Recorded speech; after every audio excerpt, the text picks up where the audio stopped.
Hello, I'm Mary Catherine McCarty. Hello, this is Melissa Fritz. Let's dive into Puma.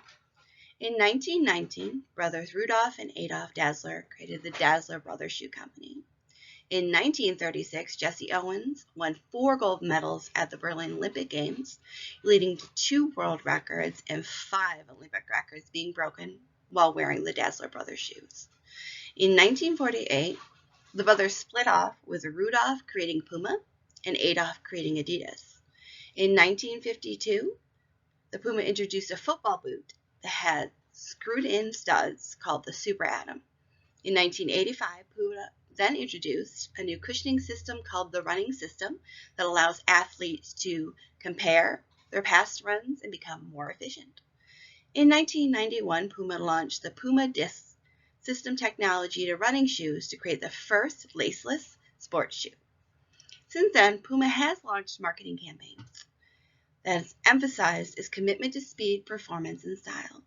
The Forever Faster campaign, for instance, reinforced the brand's identity as a fast and innovative sports brand. Puma celebrated 75 years as of 2023. To boost brand visibility and credibility, Puma entered into a partnership with high-profile athletes and celebrities such as Usain Bolt and Rihanna. These partnerships helped Puma gain a competitive edge and appeal to a wider audience. Puma created the new Puma King that was endorsed by Pelé, a soccer superstar who was wearing a Puma King boots when he was crowned player of the tournament in the 1970s World Cup.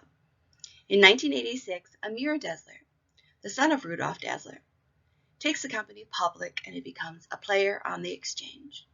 The iconic leaping Puma cat logo becomes a reality in 1968 and symbolizes agility, strength, endurance, and peace.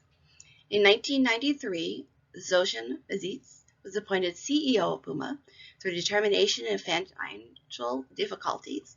Bazitz reconstructed Puma and created the sports lifestyle company it is today. Then in 2009, Usain Bolt breaks the world record of the 100-meter at the World Athletics Championship, further strengthening the brand.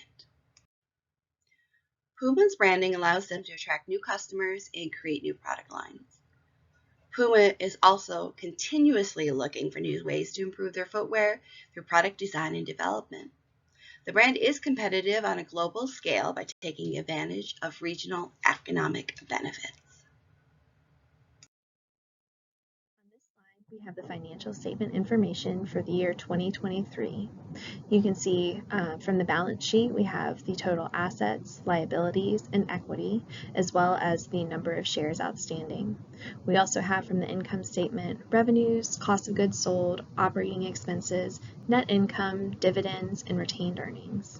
Down at the bottom, we have cash flow information, the operating activity cash flow, as well as cash used in investing activities and financing activities. I wanted to just give a broad overview of the financial information here. From this, we can also see that the debt ratio for the company is 0.611, which is a little bit lower than the industry average. We also know that the debt to equity ratio is a 1.57, which is right on par with the industry average. We also have the gross profit percentage, which is 46.35%, which is slightly better than the industry average, so Puma is a little bit more efficient than the average. We also have the net change in cash, which is 89.8 million euro. Puma's main source of cash is from operating and investing activities such as sales of products, assets, stocks, and investments. As of December 2023, Puma has cash and cash equivalents of 552.9 million euro, which is 19.4% increase from 2022. Puma's internal controls consist of a compliance management system, clear roles and responsibilities, as well as Puma's employees going through ongoing training, communication, and awareness campaigns for policies and procedures. On this slide, we'll discuss Puma's receivables. So trade receivables for the year 2023 were listed as 1,118.4 million euro, and this is an increase of about 50.3 million euro from 2022. Uncollectible debts are accounted for using the allowance method. So Puma actually categorizes their delinquent accounts by geography and other similar characteristics, and then they find a percentage of the uncollectible accounts estimated off of these characteristics, as well as the number of days outstanding. Puma's receivable turnover rate is 7.88, while the industry average receivable turnover rate is 7.62. This means that Puma is a little bit more efficient at collecting on their receivables than the industry average. Puma's primary focus is footwear and athletic apparel, and the inventory consists of goods and finished goods. The company's inventory turnover is 7.94 versus the industry standards of 5.62, showing that Puma replaces their inventory roughly 8 times a year. Puma's gross profit margin is 46.35%, which is slightly more than the industry standard of 46.26%. Puma currently uses recycled materials for 22% of the total materials it uses for products. On this slide, we discuss the long-term assets held by Puma. As you can see, the long-term assets include right-of-use assets, property, plant, and equipment assets, and intangible assets. Most of the right-of-use assets are for buildings and other properties. The property, plant, and equipment assets include things like buildings used for production and distribution facilities, technical equipment, machinery, and vehicles. When we look at the depreciation methods, the property, plant, and equipment assets are depreciated using straight line depreciation. That means allocating the cost of the machine or property over the useful life. Most of the buildings that we have listed in the PPE property are going to have a useful life between 10 and 50 years. Other movable assets, such as the equipment and machinery, typically have useful lives of 3 to 10 years. Intangible assets, excluding goodwill, are also depreciated through a straight line amortization. When we look at Puma's asset turnover ratio, it is 1.28, while the industry average turnover ratio is 1.14. This means that Puma is slightly better than the average at utilizing their assets to produce revenues. Puma's financial ratios show that the company is solvent. At the same time, the debt to equity ratio is below industry standards, showing that the company has more equity than debt and is a lower financial risk. As of December 2023, Puma has current borrowings of 145.9 million euro. Trades payable are 149.8 billion euro, roughly 22.6% of the total current liabilities, as well as other current liabilities of 631.3 million euros and current lease liabilities of 212.4 million euros.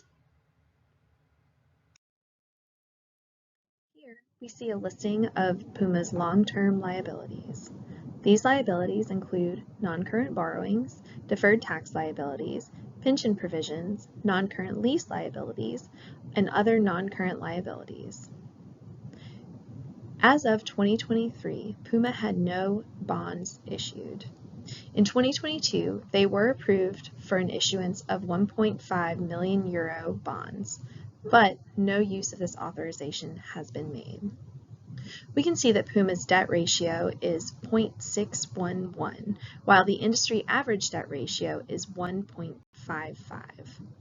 The lower the ratio means that the company has more assets to liability, which means that they are more able to pay off their debts with their current assets. This slide discusses corporate equity. In 2023, the Puma shares outstanding was 149.85 million. Their market value per share was 50.52 euro, which led to a current market cap of 7.5 billion euro. This is slightly less than the year 2022, when outstanding shares were roughly the same, but the market value per share was higher at 56.70 euro. This was actually a common occurrence for some of the other competitors of Puma as well, like Skechers and Nike, who both had a decrease in market value per share from 2022 to 2023. Puma carries treasury stock of 980,096 shares. This treasury stock is mostly held so that it can be part of the employee share program, where employees are provided shares as part of their compensation. Treasury stock is also used for share-based payments to outside entities. The debt-to-equity ratio for Puma is 1.57, while the industry average is 1.55. This is right on par with the industry average, meaning that Puma is holding its own with its competitors in the same industry. Puma's main source of cash is from operating activities. In 2023, the company's net cash from operating activities was 635.6 million euro. Puma paid out 122.8 million euro to shareholders in 2023. It also invested 284.6 million in retail stores, logistical infrastructure and properties, as well as IT modernizations, thus investing in the company to improve its operational efficiency. The company's financial performance is above average in profitability and liquidity. There is opportunity for the company to improve its efficiency and solvency. Puma has a strong, recognizable brand and has comprehensive sustainability initiatives, making the company a power player in athletic shoes and apparel. Puma's strategy is to brand heat by working with professional athletes, improving product offerings through continued innovation. Puma also has a track record of sustainability and has a target strategy through their Forever Better program.